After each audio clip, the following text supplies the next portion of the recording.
Welcome back to Clean Tech, home of the daily technology news reviews, and in this video, we will be going over the new app called Truth Social. Now, this app is not very open yet, and it's not available to very many people yet, but we're going to get into the story of exactly what this app is, what it means, and exactly what will happen in the future, and some concerns that I have going along with this. So, let's get started. One of the very first things that you want to know is this Truth app comes from the Donald Trump Media and Technology Group, which is a company that is backed by Donald Trump. Now, what this is supposed to do is it's supposed to allow people more freedom of speech, because you hear a lot of times on YouTube, Twitter, Facebook, Instagram, there's a lot of people that complain that they have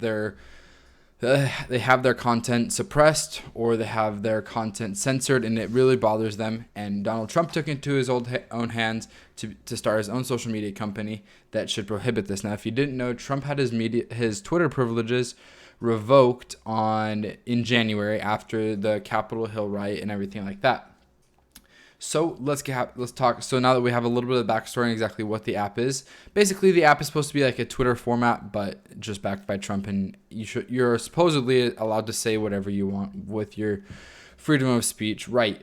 However, let's get into exactly what this means. So this weekend, the True Social went live on iOS, meaning on the Apple App Store, and it was, as you can see here, it says some users reported being unable to create an account or receive error messages when trying to do so. Others were prompted to join a waiting list. So, as you can tell, this isn't a reflection of the company or anything. This is just how many people signed up. They just locked people out because they already had so many people sign up. They didn't want it to be widely released yet.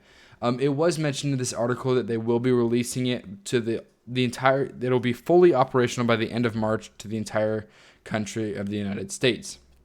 So like I said, Trump was kicked off of Twitter in January, and he had amassed about 150 million followers, which was one of the most viewed Twitter accounts.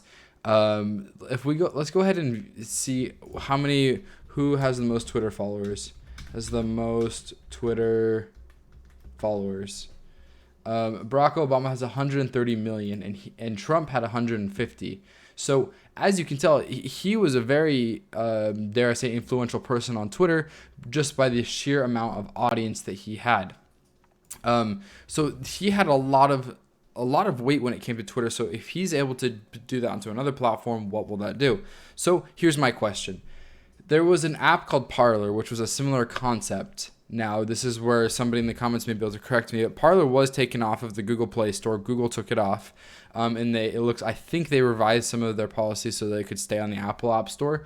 But my thing is, the reason that Parler was taken off was because of the same story that Trump was banned on Twitter, just because the things they were saying didn't really coincide with their policies. My question is, if Trump's app is similar to Parler and they are able to have complete freedom of speech, can't Apple and Google just take it off the app stores? Because that you can't really have an app without one of those two app stores, or if you do it to a very, very tiny audience. So short of him starting his own operating system, which would just be, I don't even know how they would do that, but if anybody could, it could be him.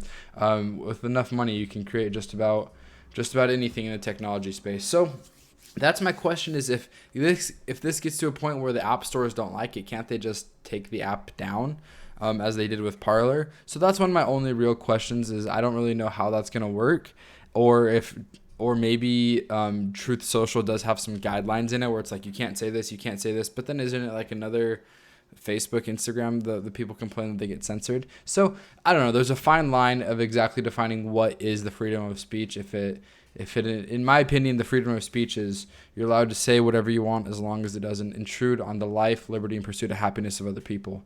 So that's what I think that it should be classified as, but it's so difficult. Let me know, what do you think freedom of speech should be defined as in the world? Because there's a lot of things that shouldn't be said that are said, and that doesn't necessarily mean that they should be suppressed, or does it? I don't know. Let me know what you guys think. So something else that I do want to talk about, it's a super popular topic right now, and that is keeping your family safe online and in the home. So with CleanRouter, you have some of the best parental controls on the market. Let me tell you what I mean by that.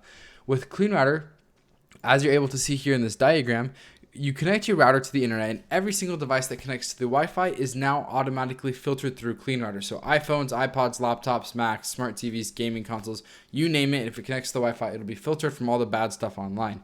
It's simple to use. It does not slow down your internet. There's a 7-layer filtering system, and it reports all activity per device. You will get an email report at the end of every day saying exactly which device was on which website. You will also be able to do time restrictions. So as you can see here, if you don't want this teenage iPod on the internet past 8 o'clock, you can turn that off. Or if you don't want the laptop on the internet from Monday night from 6 p.m. to 8 p.m., you can shut the internet off for then. You can do that with all of the devices. You can also block keywords. So if you don't want your kids on TikTok, you can block TikTok, and that will then be blocked. So if you guys have any questions about this, the links are in the description. And also let me know if you have any questions down in the comments. I will be happy to answer this for you. And like always, see you next time. Happy tech reviews.